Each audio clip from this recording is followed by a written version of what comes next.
इस कहानी की शुरुआत में एक गांव के पास एक सुनसान किला था जिसके बारे में कई किस्से प्रचलित थे। कहा जाता था कि वहां एक प्राचीन खजाना छिपा है, लेकिन किले में भूतिया रास्ते, खतरनाक जाल और रहस्यमयी आवाजें सुनाई देते थे। कोई भी उस किले के अंदर जाने की हिम्मत नहीं करता था। एक दिन गाँव के 4 दोस्त आर्यन, नील, सिया और अनुष्का ने उस खजाने को खोजने का साहसिक निर्णय लिया। वे अपनी टार्च, रस्सियां और नक्शे के साथ किसी किले की ओर चल पड़े।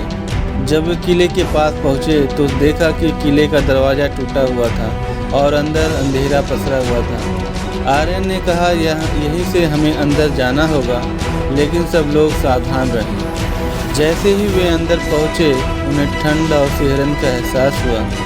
हर कदम पर सीलन भरी दीवारें और अजीब-गरीब आवाज़ें आ रही थी, जैसे कोई फुसफुसा रहा है। नील ने घबरा कर कहा, मुझे यह जगह बिल्कुल ठीक नहीं लग रही है, शायद हमें लौट जाना चाहिए। लेकिन बाकी दोस्तों ने उसे हिम्मत दिलाई और सभी आगे बढ़ते रहे।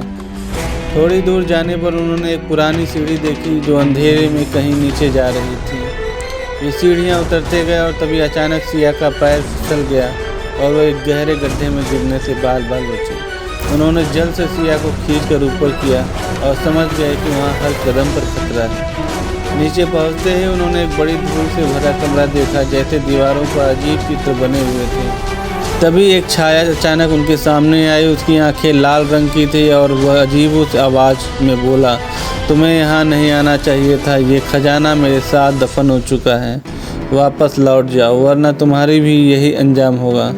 डर के मारे उनके हाथ पैर कांपने लगे, लेकिन आर्यन ने हिम्मत दिखाते हुए कहा, हम यहाँ तक आ गए हैं और वापस नहीं लौटेंगे। जैसे ही उन्होंने आगे बढ़ने की कोशिश की, चारों ओर से दीवारें खिसकने लगी और कमरे का आकार बदलने लगा। रास्ते गायब हो गए और वे चारों एक एक करके अलग अलग अंधेरे कमरे में बंद हो गए। आर्यन ने एक दरवाज़ा खोलने की कोशिश की, लेकिन उसे लगा जैसे उसके चारों ओर किसी ने कड़ी चेन बांध दी हो। उसे कुछ रहस्यमयी आवाज़ें सुनाई देने लगी। तभी अचानक दरवाजे के पास एक डरावनी परछाई प्रकट हुई और वह धीरे धीरे आर्यन की ओर बढ़ने लगी। उसके चीख की आवाज़ बाहर तक गूंज उठी। दूसरी ओर सिया, नील और अनुष्का ने भी बचने की बहुत कोशिश की, लेकिन उनके रास्तों में भूतिया आकृति खड़ी थी। अजीब हाथ उनकी ओर बढ़ रहे थे और उनकी टाँच धीरे धीरे बंद होने लगी। चारों की चीखें एक के बाद एक किले की गहराई में गुम होती गई। अगले दिन गांव वालों ने चारों बच्चों को किले में ढूंढने की बहुत कोशिश की, लेकिन कोई भी किले के अंदर नहीं जा सका। कहा जाता है कि जो भी किले में जाता उसे बच्चों की चीखें और भूतिया परछाई दिखने लगी। गांव वालों ने उस दिन के बाद किले के आसपास जाने की हिम्मत नहीं की और किला हमेशा के लिए रहस्यमयी और भयावह बना रहा। इस तरह चारों दोस्त उस खजाने की खोज में गए, लेकिन खुद किले की एक हिस्सा बन गए।